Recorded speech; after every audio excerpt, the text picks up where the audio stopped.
कहानी की शुरुआत होती है फ्यूचरिस्टिक कनाडा में, जहां आबादी बढ़ने की वजह से सरकार ने एक से ज्यादा बच्चे पैदा करने पर बैन लगा दिया था। किसी को भी दूसरा बच्चा पैदा करने की इजाजत नहीं है, फिर चाहे उनका पहला बच्चा मर ही क्यों ना जाए। इस कानून को जो भी तोड़ता उसे देश की सबसे खतरनाक जेल में भेज दिया जाता। कनाडा और यूएस के बॉर्डर पर बहुत टाइट सिक्योरिटी थी, जहां से पूरी तलाशी लेकर ही लोगों को आगे जाने दिया जाता था। वहीं एक कार में जॉन ब्रेनिक, जो कि एक फौजी हुआ करता था, अपनी पत्नी कैरन के साथ था। कैरन ने अपने कोट के नीचे एक मैग्नेटिक वेस्ट पहनी हुई थी। असल में वो प्रेग्नेंट है और यहाँ से दूर जाकर अपने दूसरे बच्चे को जन्म देना चाहती है। इस वेस्ट की मदद से चेकिंग के दौरान उसकी असलियत बाहर नहीं आएगी। जब फौजी उनके सामान की तलाशी ले रहे थे तो एक लड़की को प्रेग्नेंट होने की वजह से अरेस्ट कर लिया गया, जिससे कैरन और भी डर गई। लेकिन उसकी पहनी हुई मैग्नेटिक वेस्ट ने उसे बचा लिया। उनके बाहर आने के बाद एक फौजी की नजर मैग्नेटिक वेस्ट पर पड़ गई और कई सिपाही उन्हें पकड़ने के लिए उनके पीछे भागने लगे। जॉन ने अपने बच्चे और पत्नी को बचाने के लिए कैरन को वहां से भाग जाने को कहा, जबकि वो वहीं रुककर सैनिकों को रोके रखेगा। इसके बाद जॉन को बंदी बनाकर बाकी कैदियों के साथ एक जेल में ले जाया जा रहा था, जिसका नाम है फोर्ट्रेस। यह देश की सबसे हाई टेक्नोलॉजी वाली जेल है, जिसे एक रेगिस्तान के बीचों बीच बनाया गया था। वहां से किसी का बच निकलना नामुमकिन था। जब कैदी अंदर पहुंचे तो गार्ड्स ने उन्हें पूरी तरह नंगा करके उनकी चेकिंग की। इसके बाद सभी कैदियों को एक कमरे में ले जाकर उनके पेट में हाईटेक ट्रैकर डाल दिया गया। अगर कोई भी कैदी जेल के नियमों को तोड़ेगा तो ये सिस्टम एक्टिवेट होकर उसका पेट फाड़ देगा। डायरेक्टर पो ने सबसे कहा कि अगर कोई भी कैदी येलो लाइन से बाहर जाएगा तो उसके पेट में जोरदार दर्द होने लगेगा और रेड लाइन को पार करते ही कैदी की मौत हो जाएगी। एक कैदी घबराकर गलती से येलो लाइन के पार चला गया और अचानक पेट में तेज दर्द की वजह से नीचे गिर पड़ा। उसे कुछ समझ नहीं आ रहा था तो उसने गलती से रेड लाइन भी क्रॉस कर दी। उसी समय उसका पेट तेजी से फूलने लगा और कुछ ही पलों में धमाके से फट गया। इसके बाद सभी कैदी लिफ्ट से अंडरग्राउंड जेल में पहुंचे, जो धरती के 30 फ्लोर नीचे जाकर थी। जॉन को नीनो नाम के कैदी के साथ Z10 नाम का रोबोट एक सेल में लाया।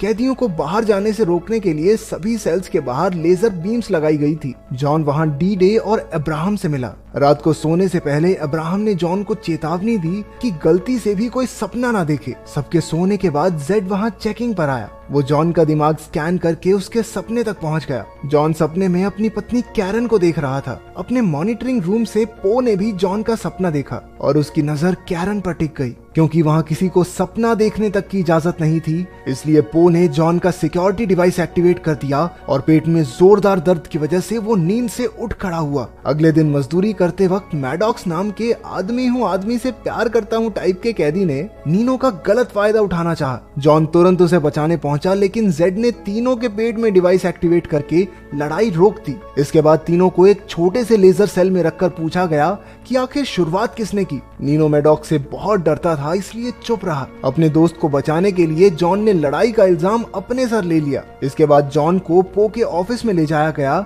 जहां वो कैरन को नहाते हुए देख रहा था। पता चलता है कि कैरन को भी पकड़कर जेल में डाल दिया गया था। पो ने जॉन और कैरन को बेरहमी से टॉर्चर करना शुरू कर दिया और दोनों दर्द में कराहने लगे। बाद में अब्राहम ने बताया कि फ्लोर ए और बी में सभी औरतें हैं और कैरन भी वहीं होगी। उधर कैरन जेल में दूसरी प्रेग्नेंट लड़की के साथ थी। जैसे ही उसे पेट में दर्द हुआ, गार्ड्स उसे जबरदस्ती पकड़कर ले गए। वहाँ हर एक औरत प्रेग्नेंट थी। कैरन को एहसास हुआ कि नए जन्मे बच्चों के साथ जरूर कुछ न कुछ किया जा रहा है। उधर आदमियों की जेल में मैडॉक्स ने जॉन पर हमला कर दिया। दोनों में जबरदस्त लड़ाई शुरू हो गई। कैरन अपने फ्लोर से जॉन को देखकर हैरान रह गई। मुकाबला टक्कर का चल रहा था, लेकिन अचानक से जॉन ने मैडॉक्स को ऊंचाई से नीचे धकेल दिया। मैडॉक्स ने किसी तरह किनारे को पकड़कर अपनी जान बचाई। वो ने ऑफिस से जॉन को ऑर्डर दिया कि मैडॉक्स को खत्म कर दे, लेकिन जॉन ने उसकी बात ना मानते हुए मैडॉक्स की जान बचा ली। गुस्से में पो ने मैडॉक्स के पेट में लगे डिवाइस को एक्टिवेट कर दिया, जिससे उसका पेट धमाके से फट गया। इससे पहले कि गार्ड्स उसे पकड़कर ले जाते,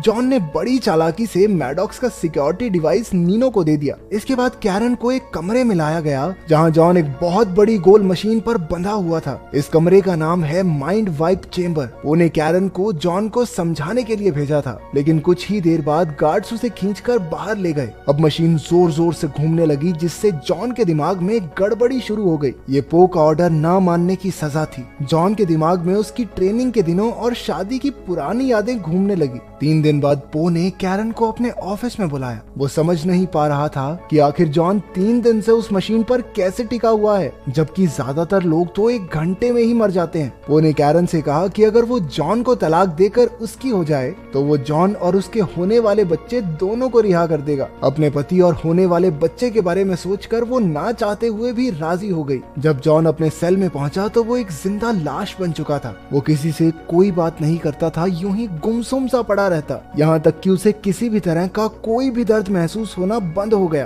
कैरन अब पो के साथ रहने लगी थी। एक रात उसने देखा कि पो एक कुर्सी पर कई सारी तारें अपने शरीर से जोड़कर बैठा है। पता चलता है कि पो को मॉडिफाई करके एक एडवांस ह्यूमन बनाया गया था। उसे ना तो कुछ खाने पीने की जरूरत है और ना ही सोने की। बस महीने में एक बार ये तारें जोड़कर एमिनो एसिड्स लेना ही उसकी खुराक है। जेल में पैदा होने वाले बच्चों के साथ भी यही किया जाता है। बहुत से ऑपरेशंस करके उन बच्चों को एडवांस ह्यूमंस बना दिया जाता है ताकि एक दिन पूरी धरती आम इंसानों और भूख प्यास से आजाद हो जाए। ये सुनते ही कैरन के होश उड़ गए। अब 4 महीने हो चुके थे, लेकिन जॉन की हालत में कोई सुधार नहीं था। अब्राहम ने उसे बताया कि कैरन का पेट बढ़ने लगा है और जल्द ही उनका बच्चा इस दुनिया में आ जाएगा। जॉन ने कोई हरकत नहीं की, लेकिन उसकी आंख से एक आंसू टपक पड़ा। उस रात कैरन ने पो को रिझाकर उसे खूब शराब पिलाई और बेहोश कर दिया। फिर वो कंट्रोल पैनल के जरिए जॉन के सपने में पहुंची, जहां बचपन में जॉन एक गड्ढे में फंसा हुआ था। कैरन ने सपने में जॉन को गड्ढे से बाहर निकाल दिया, जिससे असलियत में जॉन को होश आ गया। उसके साथ ही उसे ठीक देखकर बेहद खुश हुए। जॉन ने कैरन के साथ जेल से भागने के लिए अब्राहम की मदद मांगी।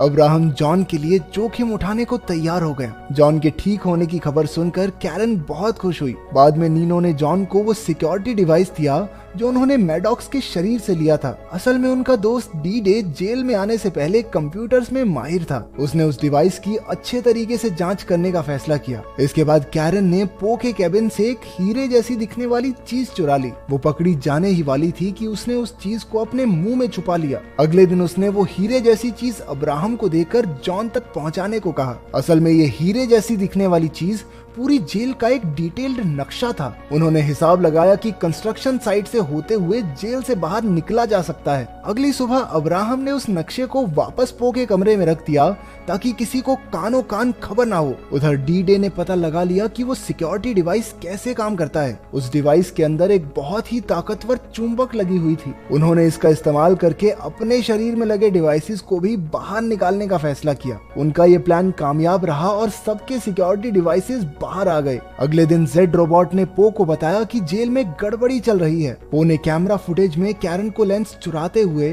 और अब्राहम को लेंस वापस रखते हुए देख लिया। उसके साथ इतना बड़ा धोखा होने के बाद वो गुस्से से भर गया, लेकिन इससे पहले वो कुछ कर पाता, जेड ने उसे बताया कि उसकी लापरवाही की वजह से अब उसे डायरेक्टर की पोस्ट से हटा दिया गया है। उधर जॉन की टीम भागने की तैयारी में लग गई। सबने अपने सिक्योरिटी डिवाइसेस निकालकर कंस्ट्रक्शन एरिया की एक पाइप पर लगा दिए और आपस में लड़ाई करने की एक्टिंग करने लगे। जब जेड रोबोट को लड़ाई का पता चला तो उसने डिवाइसेस एक्टिवेट कर दिए, लेकिन उनके सिक्योरिटी डिवाइसेस तो पाइप पर लगे थे, तो उनके जोरदार धमाके के साथ पाइप फट गई और वहां भागने का रास्ता बन गया। लेकिन इससे पहले कि वो भाग पाते, पो ने कंट्रोल रूम से पाइप्स में बेहद गर्म हवा छोड़ दी। दूसरी तरफ हाईटेक रोबोट्स ने सभी कैदियों पर गोलियां बरसाना शुरू कर दिया। वो लोग अब पाइप में फंस चुके थे। स्टिग्स नाम का एक कैदी घबराकर वापस जेल में जाने लगा, लेकिन उन रोबोट्स ने उसे गोलियों से छल्ली कर दिया। दूसरी तरफ अब्राहम जेल में कैरन को लेने पहुंचा, लेकिन उसी वक्त पो वहां आ गया। उसने अब्राहम को मार डाला और गार्ड्स कैरन को खींच कर ले गए ताकि उसके बच्चे को भी एडवांस ह्यूमन बनाया जा सके।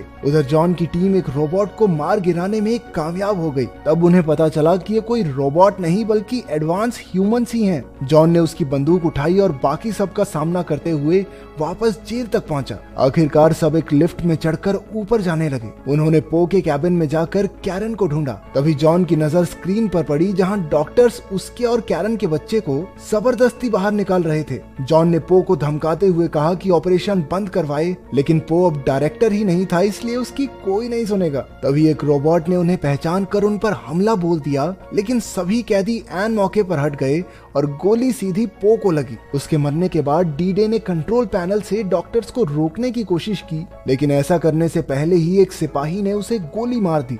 जॉन ने अपने दोस्त की मौत का बदला लिया और डी-डे ने अपनी बची खुची ताकत से पूरी जेल की बिजली का सिस्टम ही बंद कर दिया। डॉक्टर्स रुक गए और सिक्योरिटी सिस्टम भी बंद हो गया, जिसका फायदा उठाकर सारे कैदी जेल से भाग गए। अब सिर्फ जॉन और नीनो वहां बचे थे। वो कैरन को बचाने पहुंचे और डॉक्टर से छुड़वाकर उसे जेल के ट्रक में भगा ले गए। वो तीनों मेक्सिको का बॉर्डर क्रॉस करके ही रुके। अब कैरन बच्चे को जन्म देने ही वाली थी, लेकिन जेल का ट्रक अचानक अपने आप चलने लगा। पता चलता है कि ट्रक को अब भी जेल से कंट्रोल किया जा रहा था। उसने नीनो को कुचलकर मार डाला। जॉन उसका सामना करने बाहर गया, जबकि कैरन झोपड़ी में तड़प रही थी। जॉन ने ट्रक को धमाके से उड़ा दिया, लेकिन बदकिस्मती से वो ट्रक झोपड़ी से जा टकराया और कैरन भी मलबे के नीचे फंस गई। जॉन घबराकर अपनी पत्नी को ढूंढने लगा, लेकिन वो सही मौके पर वहां से निकल गई थी। वो बिल्कुल सुरक्षित थी और उसके हाथ में एक प्यारा सा बच्चा था। आखिरकार जॉन और कैरन अपने बच्चे को बचाने में कामयाब हो ही गए।